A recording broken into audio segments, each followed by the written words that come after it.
आखिर वही हुआ जिसका डर था। एशिया कप T20 टूर्नामेंट को लेकर जो विपक्ष को डर सता रहा था, अब वही हुआ। जिस वजह से विपक्ष ये कह रहा था कि भारत को एशिया कप में शामिल नहीं होना चाहिए था, पाकिस्तान से मैच नहीं खेलना चाहिए था, पाकिस्तान से मैच खेलने की इजाज़त देकर मोदी सरकार ने विपक्ष की आशंकाओं को साबित कर दिया।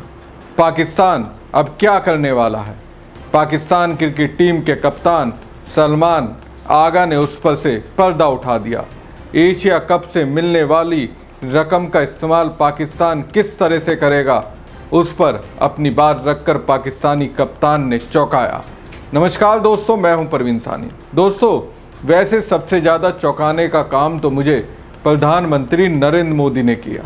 मतलब मैं समझने का प्रयास कर रहा हूं, पीएम मोदी क्रेडिट लेने के लिए क्या से क्या कर सकते हैं। दोस्तों, एशिया कप 2025 के फाइनल में भारत ने पाकिस्तान को 5 विकेट से हराकर 9वीं बार इस टूर्नामेंट का खिताब अपने नाम किया। इसके साथ ही इस टूर्नामेंट में भारतीय टीम ने पाकिस्तान को लगातार 3 मैचों में हराकर उसके खिलाफ जीत की हैट्रिक भी लगा ली। इस पर पीएम मोदी ने टीम इंडिया को बधाई दी। भारत की जीत पर प्रधानमंत्री नरेंद्र मोदी ने ऑपरेशन सिंदूर का जिक्र किया। प्रधानमंत्री नरेंद्र मोदी ने ऑपरेशन सिंदूर का जिक्र करते हुए एक्स पर पोस्ट करते हुए लिखा, खेल के मैदान में ऑपरेशन सिंदूर, परिणाम वही, जीता भारत, हमारे क्रिकेटरों को बधाई। पीएम मोदी के इस ट्वीट को एनएसए, अजीत डोभाल सहित कई मंत्रियों ने रीट्वीट किया है। वैसे मैं इस समझने का प्रयास कर रहा हूं, क्या वाकई में ये जीत पहलगाम में मारे गए लोगों के परिवार को सुकून देगी?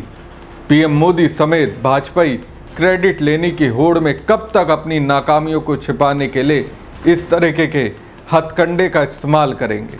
अब सोचिए, जिनके अपने चले गए उनको इस जीत या हार से खुशी मिलेगी।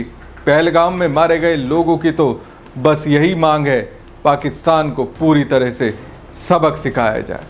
क्या पीएम रहते हुए नरेंद्र मोदी ने किया? खून और पानी एक साथ नहीं बहेंगे, शायद वो बयान नरेंद्र मोदी भूल गए और क्रिकेट टीम को क्रिकेट खेलने के लिए भेज दिया। पाकिस्तान को सबक सिखाने में कामयाब हुए? मुझे तो ऐसा कुछ नहीं दिखता। उल्टा ये दिख रहा है, पाकिस्तान वैश्विक बिरादरी के बीच अलग थलग पड़ा हुआ था, वो अब फिर से उसका हिस्सा हो रहा है। जो पाकिस्तान भारत के सामने कहीं नहीं टिकता था, वो अब भारत के बराबर युद्ध को समझने लगा। जो पाकिस्तान सेना इंडियन आर्मी के सामने कहीं नहीं टिकती थी, वो खुद को बराबर समझने लगी। जिस तरह से एशिया कप मैच में हारिस रऊफ जैसे पाक खिलाड़ी राफेल का जिक्र कर भारतीयों को चिढ़ा रहे थे, उसे देखकर तो मुझे लगा बीसीसीआई ने उसे मंच दिया। ये बात और है कि भारतीय क्रिकेटरों ने मैदान पर हारिस रऊफ को उसकी इस हिमाकत की सजा दी, इस तरह से उसे पीटा कि जिंदगी में वो उसे कभी नहीं भूलेगा।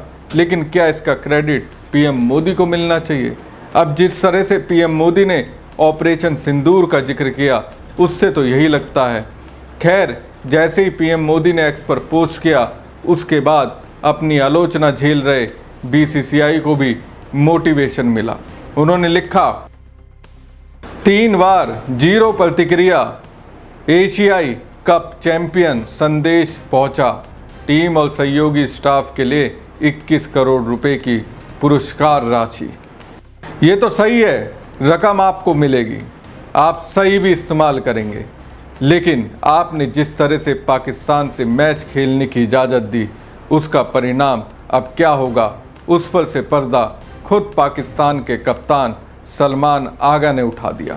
दोस्तों, पाकिस्तानी टीम ने एक शर्मनाक हरकत कर दी है। उसने ऑपरेशन सिंदूर में मारे गए आतंकवादियों के परिवार वालों को फाइनल मैच की फीस देने का फैसला किया है। इसकी जानकारी कप्तान सलमान आगा ने प्रेस कॉन्फ्रेंस में दी। इसके बाद कई सवाल खड़े हो गए। पाकिस्तान टीम के कप्तान सलमान आगा ने मैच के बाद प्रेस कॉन्फ्रेंस कर कहा, एक टीम के रूप में हमें अपने एशियाई कप फाइनल मैच की फीस पाकिस्तान पर भारतीय हमलों में प्रभावित लोगों और बच्चों के परिवारों को दान कर रहे हैं। सलमान आगा के इस बयान से कई सवाल उठ रहे हैं, क्योंकि ऑपरेशन सिंदूर में केवल आतंकी मारे गए थे, ऐसे में सवाल खड़े हो रहे हैं, क्या पाकिस्तान की क्रिकेट टीम भी आतंकवादियों के साथ खड़ी है? अगर ऐसा है तो कहीं ना कहीं इसमें PCCI जिम्मेदार है।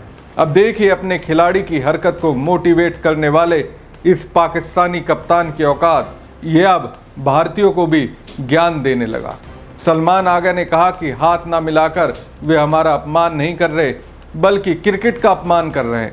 भारत ने इस टूर्नामेंट में जो किया वो बेहद ही निराशाजनक है। हम एशिया कप की ट्रॉफी के साथ अकेले फोटो खिंचवाने गए थे क्योंकि हम अपना कर्तव्य निभाना चाहते थे। प्रेजेंटेशन सेरेमनी में हम वहीं खड़े रहे और अपने मेडल लिए। उन्हें भारतीय कप्तान सूर्य कुमार यादव से कोई निजी समस्या नहीं है और उनका मानना है कि अगर ये उनका फैसला होता तो वो मुझसे हाथ मिलाते।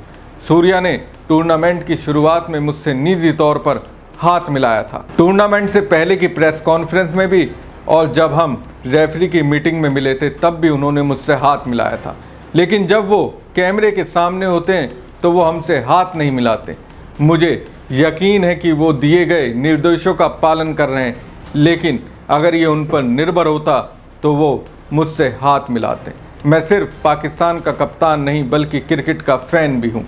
अगर कोई बच्चा भारत या पाकिस्तान में मैच देख रहा है तो हम उन्हें अच्छा संदेश नहीं दे रहे हैं। लोग हमें आदर्श मानते हैं, लेकिन अगर हम इस तरह का व्यवहार कर रहे हैं तो हम उन्हें दुखी कर रहे हैं। जो हुआ वो नहीं होना चाहिए था, लेकिन आपको मुझे नहीं बल्कि इसके लिए जिम्मेदार लोगों से पूछना चाहिए। अब जिस तरह से सलमान आगा एशिया कप में मिली रकम को ऑपरेशन सिंदूर के दौरान मारे गए आतंकियों को देने की बात कर रहे हैं वो शर्मनाक है। लेकिन BCCI और सरकार को खुद के अंदर झांकना चाहिए, उन्होंने क्या गलत किया।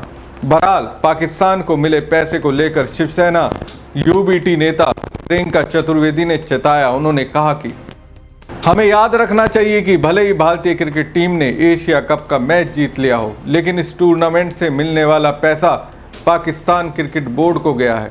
पाकिस्तान इस पैसे का इस्तेमाल आतंकी शिविरों जैसे मुरीदके को दोबारा बनाने में कर सकता है। जीत के उत्साह में इस गंभीर बात को नज़रअंदाज नहीं करना चाहिए। प्रियंका ने एक्स पर पोस्ट शेयर करते हुए कहा कि भारत का पाकिस्तान के साथ जो समस्या है वो सिर्फ क्रिकेट के मैदान में मुकाबला नहीं बल्कि आतंकवाद की उस ज़मीन पर है जिस पर पाकिस्तान खेलता है, यानी कि आतंकवादी गतिविधियों से जुड़ा मुद्दा है, सिर्फ खेल का विरोध नहीं। हर भारतीय को ये याद रखना चाहिए कि ये सिर्फ खेल की प्रतिद्वंद्विता नहीं है, बल्कि उनकी वजह से देश को जो नुकसान होता है वो बहुत बड़ा है। 22 अप्रैल को पहलगाम में हुए आतंकी हमले में 26 लोगों की मौत हो गई थी, जिसके बाद 7 मई को भारतीय सेना की तरफ से ऑपरेशन सिंदूर चलाया गया। इस ऑपरेशन में कई आतंकी ठिकानों को तबाह किया गया, साथ ही पाकिस्तानी एयरबेस को भी निशाना बनाया गया। इसमें रावलपिंडी और मुरीद के शामिल थे। ऐसे में मैच के दौरान इन सभी तबाह जगहों को फिर से बनाए जाने को लेकर प्रियंका चतुर्वेदी ने गंभीरता जाहिर की है। हमारी खबर आपको कैसी लगी कमेंट बॉक्स में कमेंट करके जरूर बताएं। साथ ही पेज को ज़्यादा से ज़्यादा लाइक और शेयर कीजिए। धन्यवाद।